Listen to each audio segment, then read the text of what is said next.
Welcome. I'm Cameron Scott, one of the story architects of Star Wars The High Republic. This is Dominic Pace, who plays Gekko the Bounty Hunter from The Mandalorian. Hi, I'm Claudia Gray. I write Star Wars books. And you're listening. And you are listening to Star Wars Comics in Canon. The Force is strong with this one.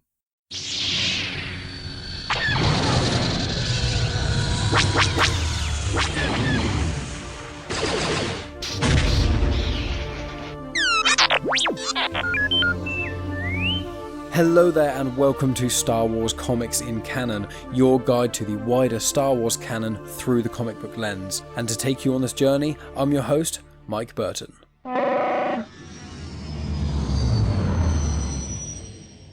And so brings another book review.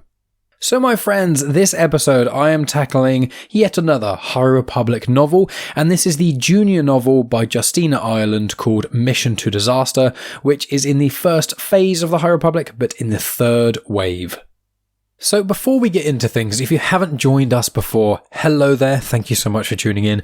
Basically what I do is, on my book reviews, I will start off doing spoiler free, so I'll read off the blurb, I'll give a very small amount of information about the story itself, but mainly just talk about my feelings of the book and what I thought about it. Then I'll give a little spoiler warning, and then I'll talk about some of the themes, a little bit more information, sort of like the first few chapters maybe, like as in information about that, and then I'll give a major spoiler warning, and then I'll delve into the more in-depth review of the book itself, but also the storyline. But with junior novels, obviously they are a lot smaller than the adult novels or the young adult novels, so there's not quite as much to talk about. But this is the third of the junior novels in the High Republic of the sort of main pillars, so I just want to give yourselves that warning just in case you hadn't tuned in before we get started. So here we go.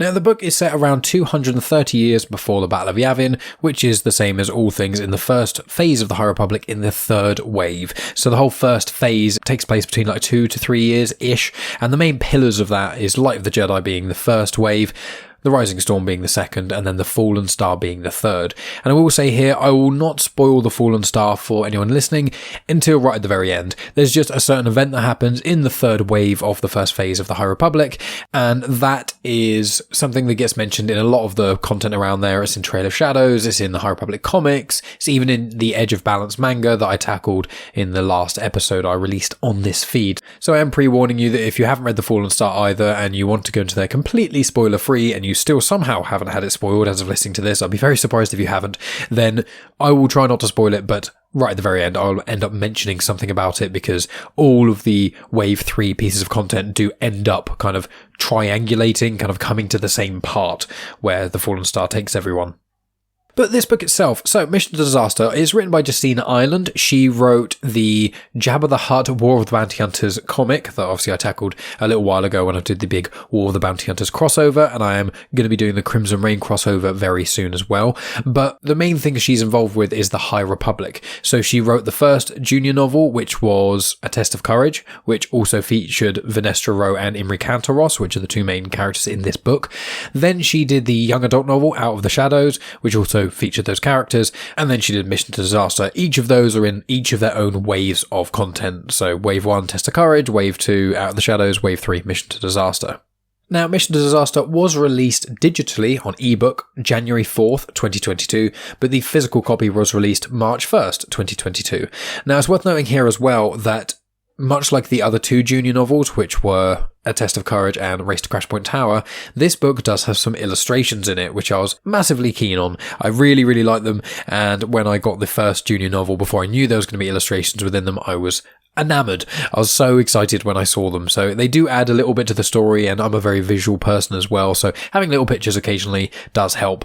I do get very excited when you're reading the book and you can see the pages coming on soon with the illustrations. It's a very fun thing. I do recommend, if anyone hasn't picked up these junior novels, to do that, because it's like a childish giddiness almost to get to those pictures, because the illustrations are fantastic. And the illustrations are by Peter Antonsen. He did the illustrations for the other two books as well, and I hope he continues to do them. He also does the cover art of these books, so you get a taste of what you kind of see, and you normally get 3 illustrations within the junior novels. Now, much like the other pieces of High Republic content, they all kind of feed off of each other in some ways, but whatever medium you're using kind of builds off other things of that medium. So to explain a bit better, if you read the 3 junior novels, they will somewhat carry on from each other. If you read the 3 adult novels, they will carry on from each other, like the same general characters come into it.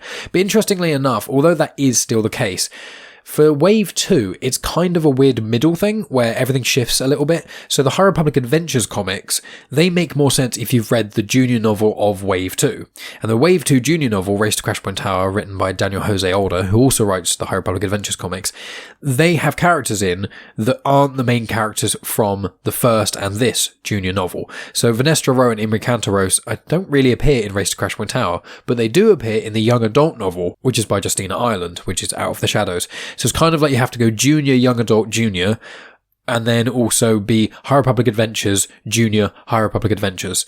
That's kind of how it works if you imagine each of those gaps being a difference between each wave within the first phase of the High Republic. So it's just quite a wise thing to follow the author.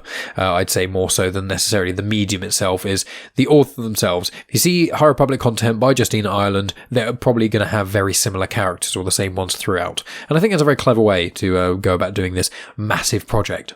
So I'll give yourselves my spoiler-free review, and then after I'll give you a little bit of warning, and then I'll read the blurb and the crawl, and then I can get into the slightly more detailed review.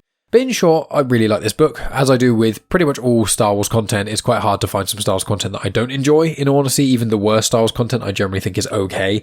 Probably the Clone Wars movie, I'd say, is the worst piece of Star Wars content I've consumed.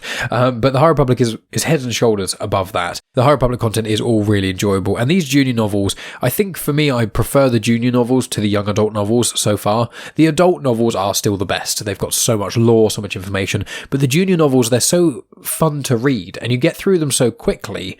It's just a different kind of reading. It's kind of hard to explain. You know, if you read something and you're really, really enjoying it, you don't want it to end. But also if you're reading something and it kind of trails off a little bit and you kind of lose yourself in it a little bit, not in a good way, that's what a lot of the young adult novels do. They seem to have the term I use in basically every review, which is the lull, which is sort of about normally a third or maybe 2/3 in before things really start picking up. In the young adult novels, there's normally just a few chapters of just kind of meandering around and nothing really actually happens. And I found that with the last 2. I have not yet read Midnight Horizon, which is Daniel Jose Older's young adult novel, and that's the last piece of High Republic content I need to consume. And then I've tackled every piece of Phase 1 High Republic content, apart from the mini-comics in Star Wars Insider, which are being released as a collection in like October, and also the preschooler novels, which are like 20 pages long, and they're like basically picture books with stickers, and I haven't bought them or picked those up. But aside from that, I have consumed all the other High Republic content, which I'm pretty chuffed about. So apologies if I'm not making any connections to Midnight Horizon. It's because I have not yet read it, and it's the next thing on my list to read. But I really enjoyed Mission to Disaster. I think it is probably the weakest of the 3 junior novels. I think Race to Crashpoint Tower might be the best one. I loved Race to Crashpoint Tower, but that's because Ram Jomaram, which is Daniel Jose Older's creation in a sense, and he, I know, pops up in Midnight Horizon and he's in the High Republic Adventures novels. I absolutely love him as a character, so that really elevated that novel for me. Now, Vernestra Rwoh and Imri, who are in this junior novel, the A Test of Courage junior novel, and then also the young adult novel Out of the Shadows, so the 3 Justina Ireland books, they are amazing. Like, Vernestra and Imri are incredible characters. Vernestra especially is, well, both of them are 2 of my favourite characters. I mean, I have a lot of favourite characters in the High Republic. Like, it's kind of easier to make a list of what characters are not my favourites as opposed to what are, because I love them all so much. But I think Buriaga, Bell, and Elzar Mann are probably my 3 top characters, as well as obviously Geode. Everyone loves Geode. But getting sidetracked. The book itself, it's really, really good, but I find for the first half, it is just kind of, I use the term, meandering around. It's good and it's enjoyable, and there is a plot and there is a point to what the characters are doing what, but there's 2 storylines going on and then they connect at the end, as happens with a lot of Star Wars stories. And I just found that the stakes didn't feel necessarily as high to begin with. I think there is a good payoff, and when you get to the last third of the book, things really start ramping up. But I found that with A Test of Courage, I went in there completely blind, thinking this isn't going to be that great, and it just blew me away. It tackled the dark side, it tackled loss, it tackled people trying to live up to expectations, and all kinds of elements. It did things so well, and I wasn't expecting it. The Race to Crashpoint Tower really works as the other side of the coin from The Rising Storm. Because The Rising Storm, there's certain things that happen in it, and you just get told, oh, this thing's now suddenly working. I wonder how that was. Oh, John Ram comes to the main character in Rising Storm and says, oh, I've sorted it for you. And they go, okay, cool. And then they move on with it. Whereas with Race to Crashpoint Tower, you actually get to see what they're doing. So it really helps build The Rising Storm. And The Rising Storm is also my favourite of the 3 adult books as well. But I think the problem is with this third wave of the High Republic is that because of that big event that happens in the Fallen Star, that I'm still not going to say yet, I just find that as you kind of know what's going to happen in some ways, it takes away a little bit from the story and it doesn't feel like quite the conclusion you'd want. And also, as we know that the second phase of the High Republic is a prequel, we know that it's going to be another 2-3 years until we actually get the sequel.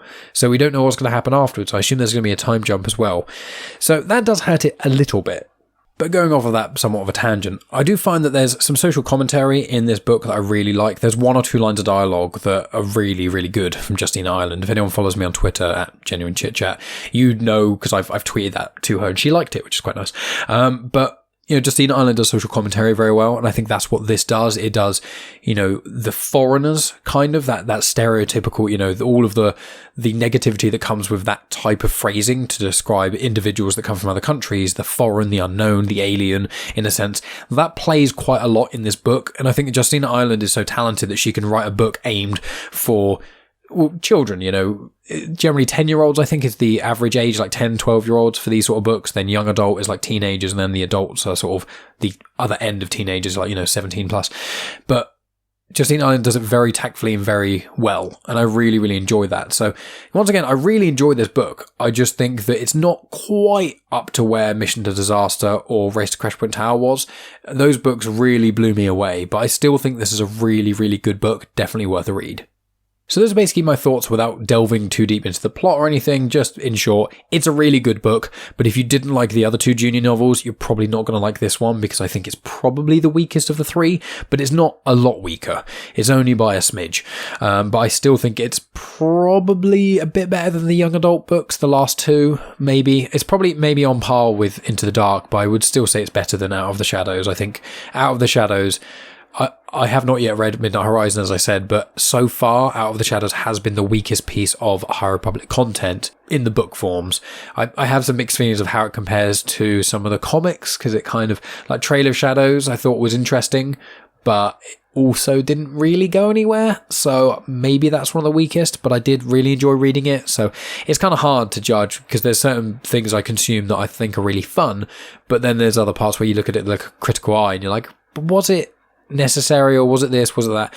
I'm kind of getting wrapped up in myself. But this is your mild spoiler warning. So I'm going to go into the depth of the plot a little bit. I'm going to talk about some of the characters that pop up. And before all that, I'm going to read the blurb. So that's your warning. So here is the blurb. The Jedi think the dreaded Nihil Marauders have been all but defeated. The Nihil's leader is on the run, and their numbers have dwindled. Jedi Knight Vernestra Rwoh hopes this means she'll finally have time to really train her Padawan, Imri Kantaros. But the reports of a Nihil attack on Port Hayleap soon dash those hopes. Not only have the Nihil attacked the peaceful outpost, but they have abducted Avon Starros, Vernestra and Imri's friend. The 2 Jedi set off for Port Hayleap, determined to figure out where the Nihil have taken her. Meanwhile, Avon's smarts and skills will be put to the ultimate test as she fights for survival among the Nihil and uncovers a sinister plan. Can Vernestra and Imri find their friend before disaster strikes?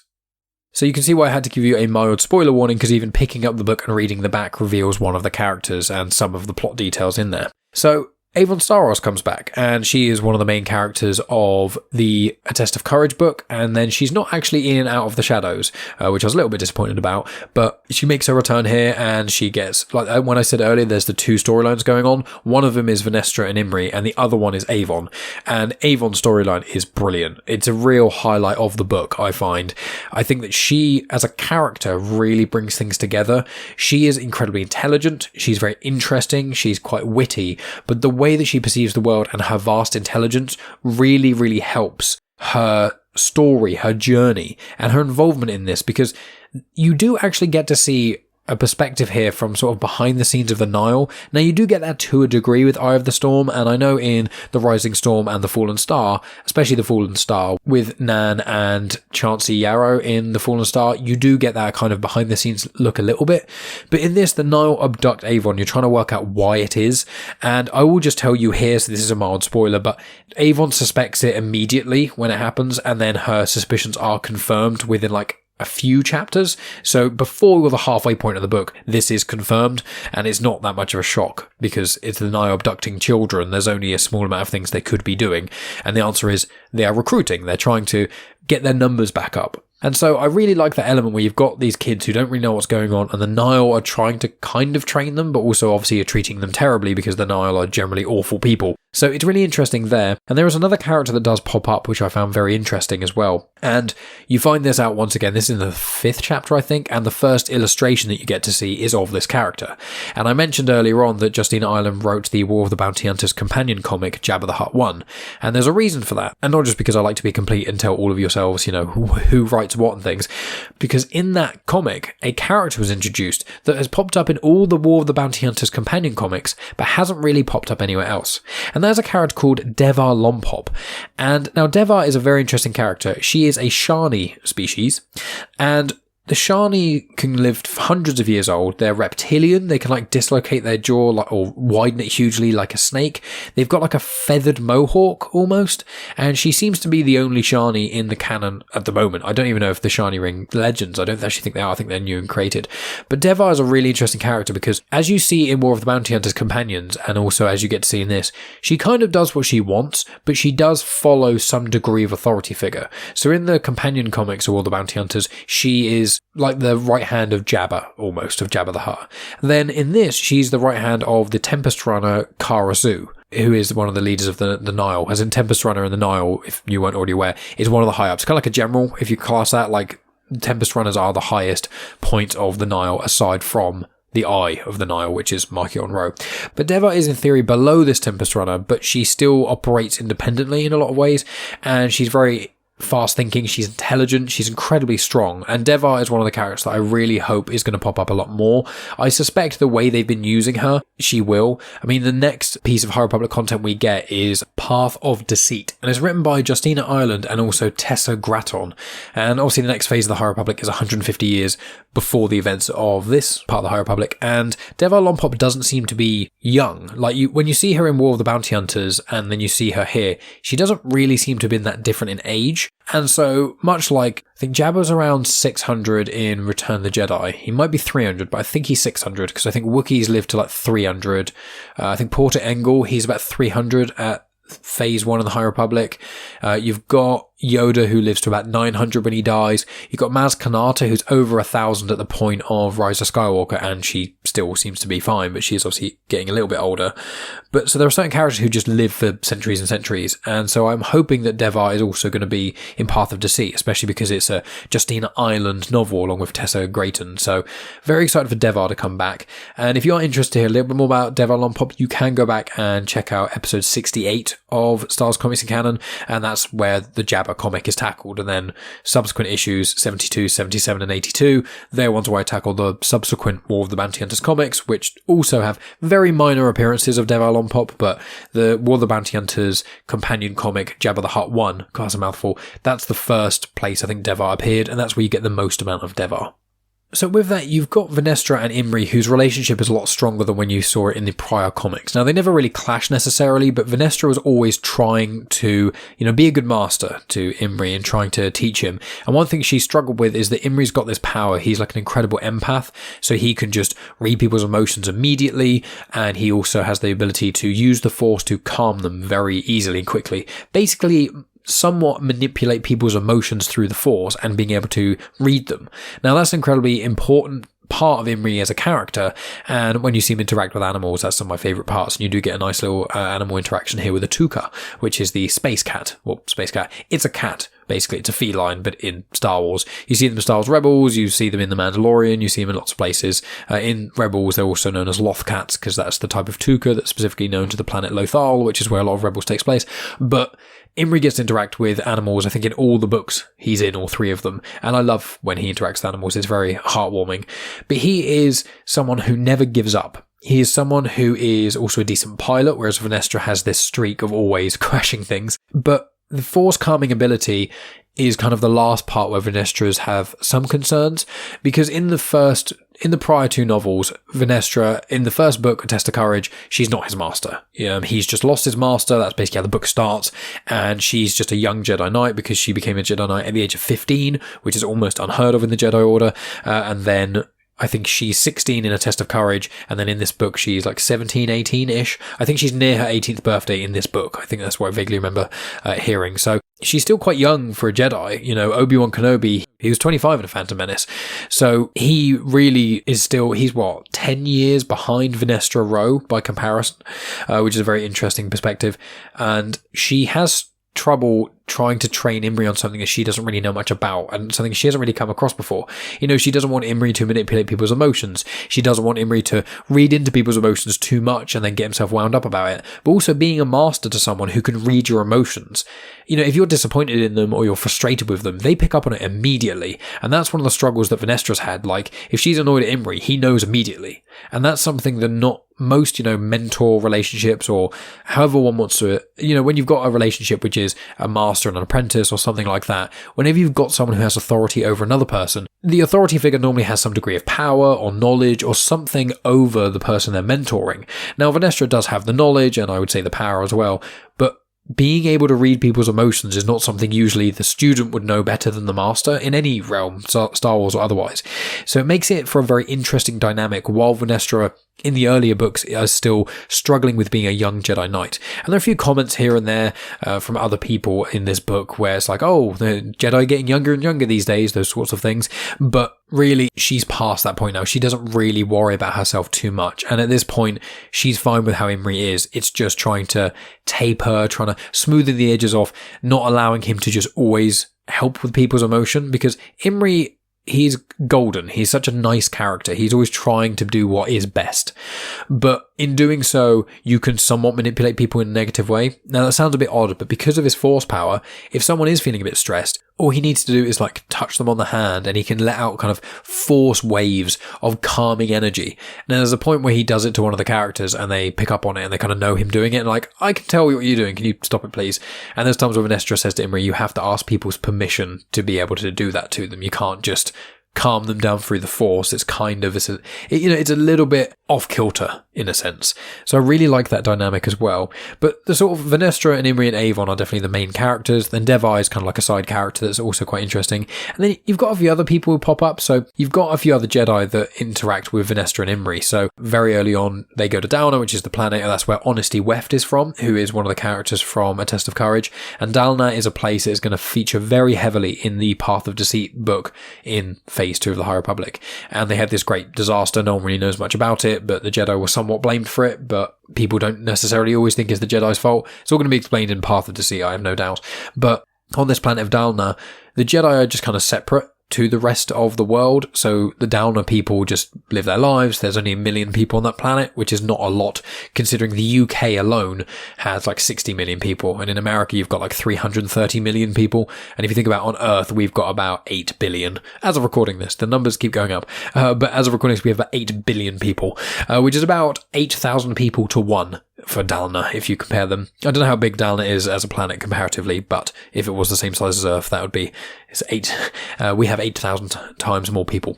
But on Dalna, because the Jedi have this history with Dalnan people, the Jedi Temple is quite isolated. They don't seem to really do that much. And they're kind of the 3 Jedi that aren't really in action very much. They don't really fight very much. One of them is a cook, a really, really good cook. One of them is an archivist, and then the other one's just the older master. So the interesting character, you've got Nyla Quinn, who is a Twi'lek. You've got Yasek Sparkburn, who is the cook. And then you've got Lissa Votz, who is the archivist. Now, I think Yasek and Lissa are both humans, but Nyla is, as I said, a Twi'lek, same species as Alis Eclaira or Hera Syndulla.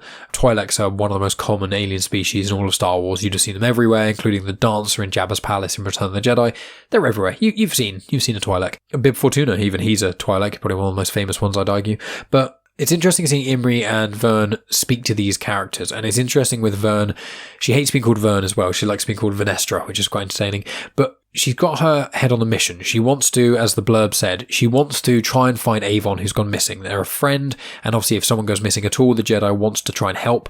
And it's part of her challenge in this is she just wants to go full on in one direction to go and get Avon. Whereas these things keep popping up, which keep distracting her. And they keep making her do other things.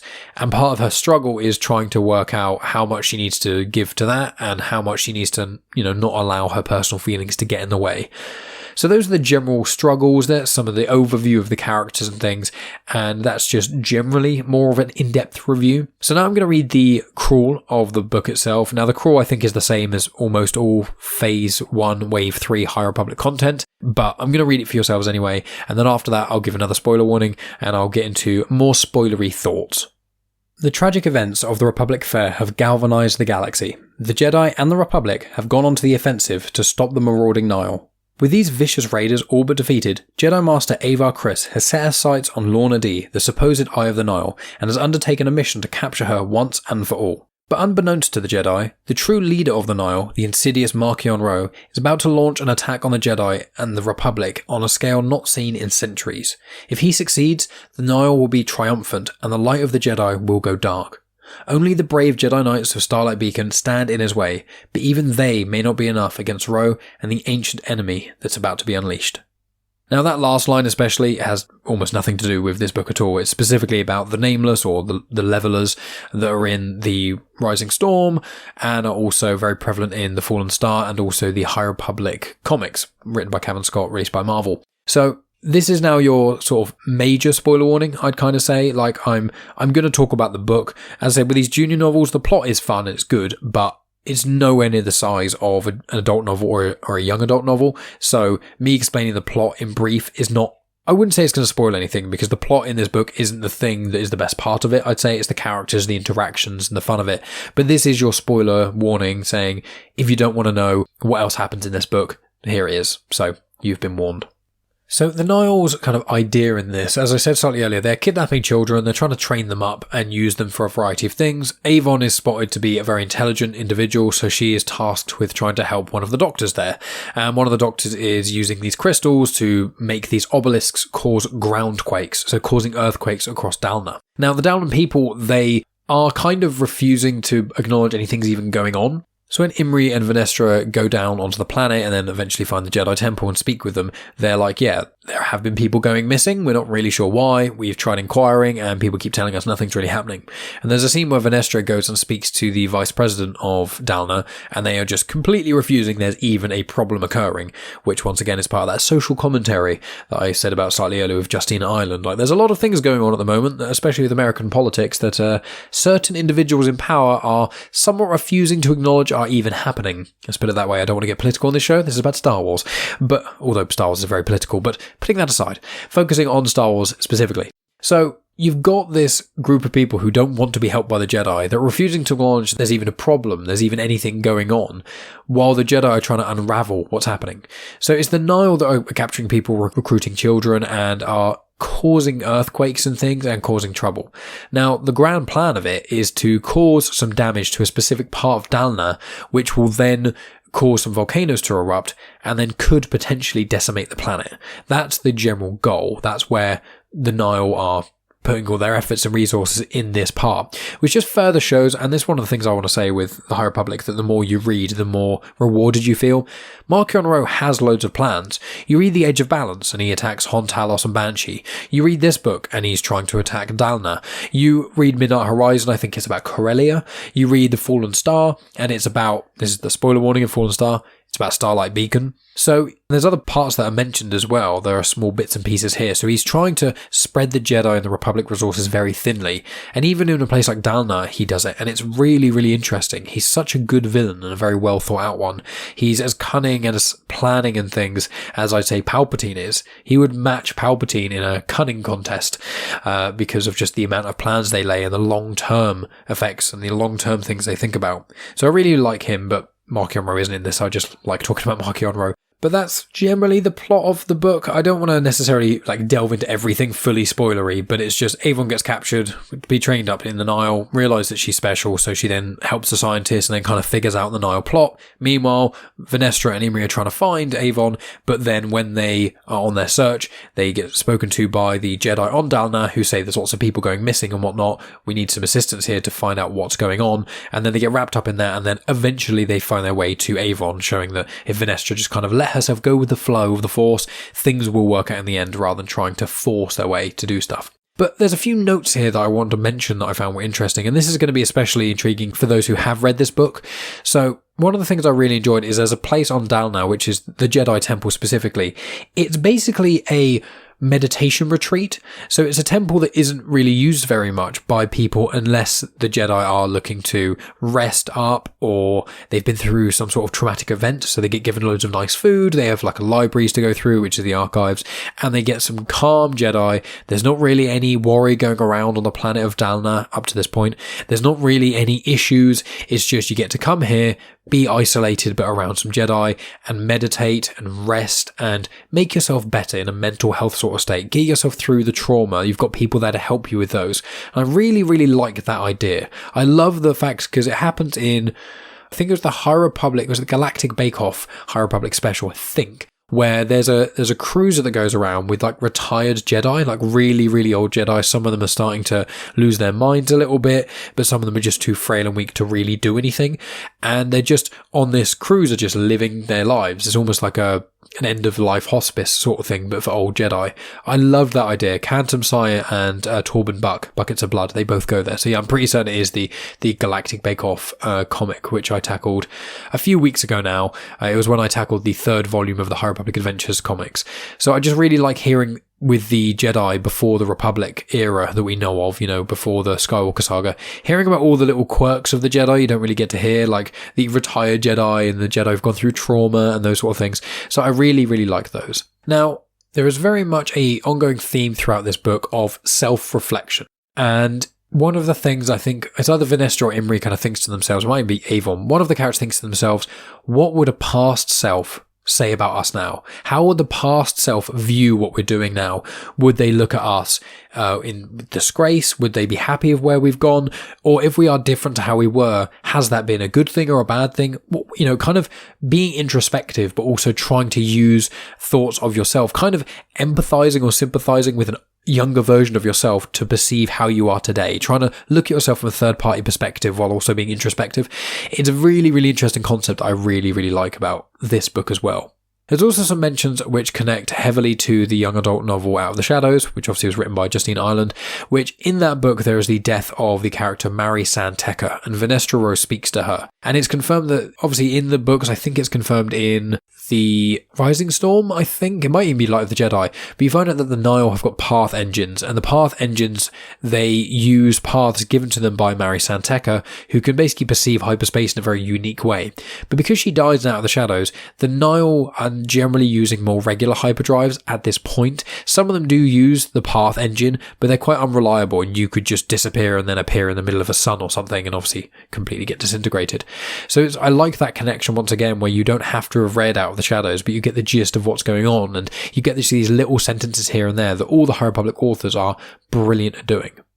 And I also want to mention, I said about the tragedy that happens on Dalna about 150 years ago that's going to occur in the Path of Deceit book in Phase 2, and that's called the Night of Sorrow. That's something that gets referenced in this book quite a lot and gets mentioned, and you get more information in this book about it than I've seen in any other High Republic content thus far. So if you're planning on reading Tessa Grayton and Justina Ireland's book, Path of Deceit, I think the first bit of High Republic content we get in Phase 2, I would recommend picking up this book. It does serve as a spiritual sequel to it. It's very interesting. I appreciate that hugely. Now, there's really one more part that I want to speak to yourselves about. Aside from that, I'd really just be going through the entirety of the plot that I don't necessarily want to do, because I think I've given yourselves enough details that if you don't read this book, you still have a good idea of what's going on. But if you do read the book, you still get a lot of value from reading this book. But it's something which is how Vernestra interprets the Force. So I'm going to read out a specific excerpt. If you want to find it in your book and know exactly what I'm talking about, it's on page 57.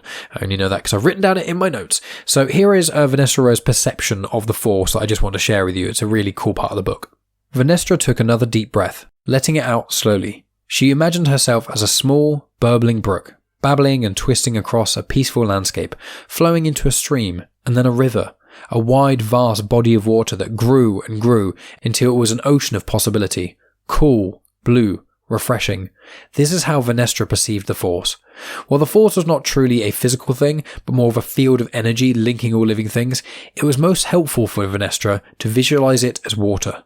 Water flowed and twisted. It conformed to its container and sometimes changed its form altogether. If Vernestra wanted to find Avon, she needed to do so through the Force. The Force would know where Avon was. Now, whether Vernestra would be able to find a single brown-skinned human girl within the mass of all living things in the galaxy was the real question. Vernestra was floating within the Force, drifting, when she heard a voice. It sounded like Avon's, but Vernestra didn't want to break the connection by trying too hard. Sometimes, reaching for the Force was the worst thing one could do.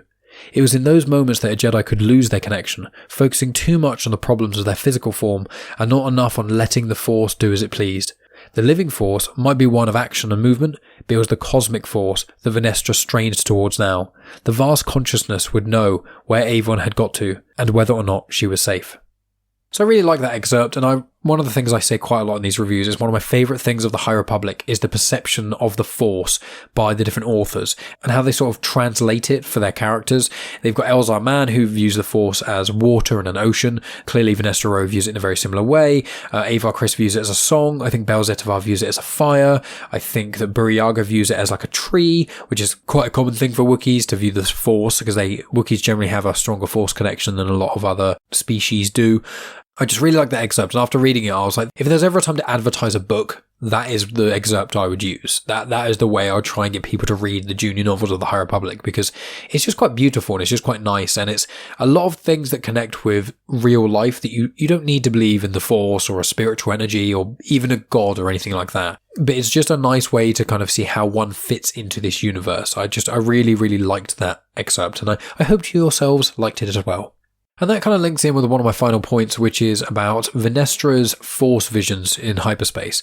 So if you want to know more about that, then either listen to my book review on Out of the Shadows or pick up the book Out of the Shadows, because it delves into it there, where Vernestra used to have hyperspace visions when she was younger, when she was training under Stellan Gios, and then she kind of grew out of them, it seemed, and then she got them again in Out of the Shadows, and it helped her find things. And then in this, she's trying to commune with the Force and find out information similar to that, because she gets a premonition when she has these hyperspace visions. She's trying to do that without forcing the Force to do it. She's trying to let the Force show her, which I think is a very important thing with life. I think anyone can learn those lessons, which is, don't try and force everything around you in life to fit into everything you want. You kind of have to go with the flow, be it with the people you're surrounded with or the hands that life gives you. You can still control where you are, and you still have free will, and you definitely can change your surroundings if you want to, change your friendship group or change your job or anything like that. But a decent chunk of life is not actually in your control, and it's best to try and change things where you can, when it's possible to do so. But there's certain scenarios where sometimes you just have to let life take you somewhere, be it for better or worse. But I really like that element as well. So I think that's probably a good place to end it. As I said, I would recommend this book. I recommend, especially if you're going to do any High Republic reading, just read the 3 main adult novels, Light of the Jedi, The Rising Storm, and The Fallen Star. That will give you a good understanding of the High Republic. If you want to elevate yourself and get a little bit more information than that, I'd say pick up the junior novels, A Test of Courage, Race to Crashpoint Tower, and Mission to Disaster. Now, I'd also say, the High Republic comics are really good, the High Republic Adventures comics are really good, but the High Republic comics by Marvel and written by Kevin Scott, I'd say those and the 3 adult novels are the quintessential High Republic. They're the most important parts of the High Republic you need to pick up. Then the junior novels, the young adult novels, the audio drama, and the High Republic Adventures comics, although they're very interesting and they have a lot of content I personally love for the wider story of the High Republic, they're not quite as important, I'd say. Not necessarily important, but they just give extra details that you don't need them. It's not imperative for you to read those. But this is a really cool book. I really enjoyed it. And if you enjoyed Test of Courage or Race to Crashpoint Tower, then you'll definitely enjoy this. But I would say as well, if you haven't picked up any of the junior novels as of yet, really recommend it, because they are only a few hundred pages long. The books, at least in the UK, the pages are quite small, and this book in itself has 262 pages, which sounds like a lot, but considering the size of the font and the size of the pages, it's really about half of that, maybe even a third of that translated to the amount of text you get for an adult novel. So it's probably really the equivalent of like 100-ish pages of a Star Wars book in the adult novels, whereas the adult novels are between like 300 and 400 pages, I seem to recall. So it's just a lot easier to consume, and they're a lot more chilled out. There are some dark scenes and there are some big things that happen in this, and at the end of this book there is a big bad thing that happens, basically, and it's not the Starlight Beacon stuff, it's actually something else. But I'll leave yourselves to that if you want to pick up this book, because it's not going to be explicitly relevant now, because, you know, this is basically a full stop on phase 1 of the High Republic, aside from when I do the Midnight Horizon book review, but that's its own completely separate story. And then we won't be continuing on until phase 3 of the High Republic, which isn't going to be for a few more years yet. We've got phase 2 to go to, so, you know, try and pick this up and read it. But whenever I end up tackling phase 3 of the High Republic, which, you know, we're not even in phase 2 yet, so I'm getting ahead of myself, I imagine that what the events that happen at the end of this book will be explained or spoken about in those. So, you know, just I thought I'd let you know it's worth a read. But thank you so much for listening, as always, my friends. I appreciate each and every one of you listening. A few bits of information before I wrap this episode up. So next week is the 100th episode of Star Wars Comics in Canon. It's not explicitly the 100th, because these book reviews I don't number, as well as some of the Patreon bonuses ones I don't number, and the ones where I release interview specials and things, I haven't numbered those. So I think I'm really at like episode 115 or so, but episodically it is the 100th episode. So as I did with, I think, episodes 25 and 50, I'm doing a question and answer, a Q&A, but this time I'm doing it with my friend Ben of Star Wars Timeline. So I'm going to put a post out on social media asking people to send over questions. They can be subjective questions, you know, what's your favourite this, or what do you think of that, or what do you think is going to happen with this, anything like that. Or it can be actual objective questions like, oh, what lightsabers does General Grievous have? Did they belong to? Or things like that. Please don't ask me that question. Well, you can, now that I've said it. You know, you can, if someone tweets at me or emails me and says that they want the answer to that question, I can try and look it up, but it's going to be a different answer for Legends and in canon. But, you know, if you want an actual, something that does have a true answer, then I can answer those things with Ben. Or if you've got things that are more opinion-based, then I can answer those as well. So you can email those at StarWarsComicsInCanon@outlook.com, or comicsemotionp@gmail.com, or Genuine Chit-Chat at outlook.com. You can email it across to those, and if you do that, please mention whether or not you want your name read out on air, because I wouldn't read out someone's email address, so please sign it. Signed, Mike Burton, brackets, you can say my name on air, or if you want me to say your Twitter handle or anything like that, do that. Otherwise, just tweet at me or send me a message on Instagram or Facebook, and just say your question, and then say what you'd like to be mentioned as in that. Obviously, if you contact me on Twitter, I'm just going to read your Twitter handle, same as Instagram, but if it's Facebook or if it's on email, please clarify what you'd like me to address you as when I read out these questions on air. So then after that, I'm going to be doing the 5th volume of the Poe Dameron comics, so I'm going to finish that off. I'm also going to be doing the Midnight Horizon book review, but that probably won't be for another couple of months because I haven't started reading that yet. I'm also going to be doing the rest of the Crimson Reign comics. So there's the big crossover event, the sequel crossover event to War of the Bounty Hunters. So I think the last issues of that are coming out in the next month or so. Plus there's the Obi-Wan Kenobi mini-series, which there's 5 issues of, and I think issue 4 of that has just dropped, or near enough. There's the Han Solo and Chewbacca ongoing series, which the 3rd issue of that has come out as well. So I will be tackling those going forward. I also want to do some IDW publishing stuff too, but once I have done the Midnight Horizon book review, that will be the end of the High Republic stuff until October sort of time, when the Starlight Stories comes out, and also when the Path of Deceit book comes out. I am currently listening to the Shadows of the Sith audiobook, so I may end up releasing a review of that on this feed too, or I may end up doing a review of that on my Patreon. But if you haven't already checked out my Patreon, please go over to patreon.com/genuinechitchat. For as little as £1 a month, you will get access to hours and hours and hours of additional content that you don't get anywhere else. So I've released several book reviews on there that aren't available anywhere else. I've been doing a lot of Legends reading recently, so I've read or listened to the audiobooks of Darth Plagueis, Shatterpoint, and the Darth Bane book, the first book, and I've also just listened to the second book as well, which I'm going to be recording a review for that soon too. So I put those on there, so there's some Star Wars exclusives you get on there. In addition to that, myself and Megan do a lot of afterthoughts over there. So we do reviews of movies and TV shows, and we go on road trips and even see live performances like Les Miserables and Book of Mormon and talk about those things. We recently reviewed Airplane from 1980 and also recently watched A Bug's Life, so we reviewed that as well. So fun things there. We are going to get back on the Tom Hanks rewatch as well because we've been a bit lack in that. But if you weren't aware, myself and Megan decided to try and watch all the Tom Hanks movies. So next one is Philadelphia, and then the one after that is going to be Forrest Gump. So So most of the ones before that, we start with big. We've done, Turner and Hooch and Joe versus the Volcano and lots of other bizarre ones as well. So lots of fun there. So if you want to support the show, it means the absolute world to me. So many of you are Patreon supporters. But if you want even more of us on there, then you will get access to hours and hours of additional content. You get an episode every week. You also get early access to genuine Chit-Chat episodes. You get exclusive Star Wars comics and canon content. You get lots of different things on there, regardless of if you're a fan of me from genuine Chit-Chat, Star Wars comics and canon, or both. It's a great way to help the show out, help fund me getting all these comics and these books, and also you get early access to stuff and exclusives. So I wanted to throw that out there as well. In addition to that, you can review the show on Spotify out of 5 stars. Obviously, if you're listening on the feed of Comics in Motion, that's how you do it. And you can also review genuine Chit-Chat and things on there as well. You can review Comics in Motion and my show on Good Pods or Apple Podcasts, any places like that. It does mean a huge amount to myself and all of the other members of Comics in Motion, because it does bolster up the podcast quite well. But in addition to that, you can listen on YouTube, which some of you may already be doing. So if you are listening on YouTube, make sure you go check out the other playlists. There's a High Republic playlist, which has got all the High Republic content on there. So it's every piece of High Republic content, apart from Midnight Horizon, which will be out soon. And also there's my book reviews on there, so you can just listen to all the book reviews. Or if you want to focus on a specific character, like you just want to hear about Darth Vader, there's a playlist for Darth Vader. If you just want to hear all the stuff about Dr. Aphra, there's one for Dr. Aphra. So I've put them all in playlists, so you can listen to any other content of Star Wars comics and canon to your heart's content. And there's also various conversations I've had on there with people like Cavan Scott, Claudia Gray, Paolo Villanelli, Dominic Pace, who've either been in Star Wars or who are actively creating content for Star Wars. And my most recent one was with Cavan Scott. It was a video conversation. It was about an hour long and it was delightful. So if you want to check that out, please go and do that. It was a lot of fun. But I think that's going to be enough from me, my friends. So review, share with your friends, subscribe, tell people about this show, check out my Patreon, check out the show notes. Always check out the show notes. There's links to my various guest spots I've done recently, like when I was on Indie Comic Spotlight with Tony, and we reviewed Cavan Scott's non-Star Wars comics, Shadow Service, which was a lot of fun.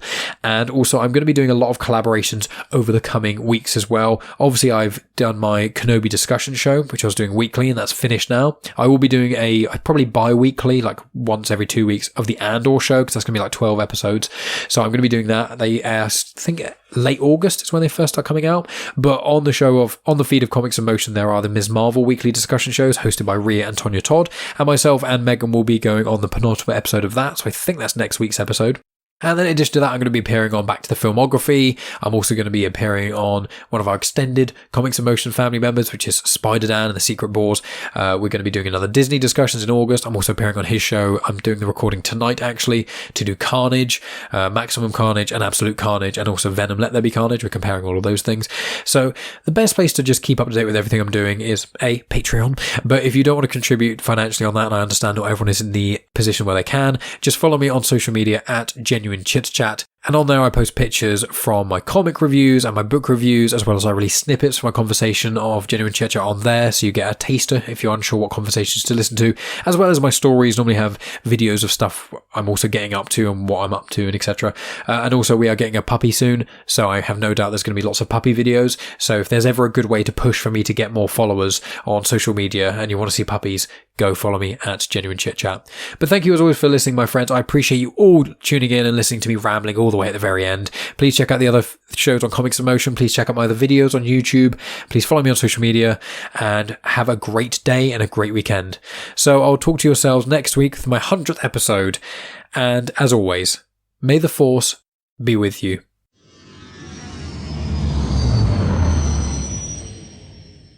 The intro for Star Wars Comics and Canon is arranged by myself, Mike Burton, and the backing music was made by Eric Matias of soundimage.org. You have just experienced host, creator, everything elser of Genuine Chit-Chat, and also the host and creator of Star Wars Comics and Canon, found on the Comics in Motion podcast, Mike Burton.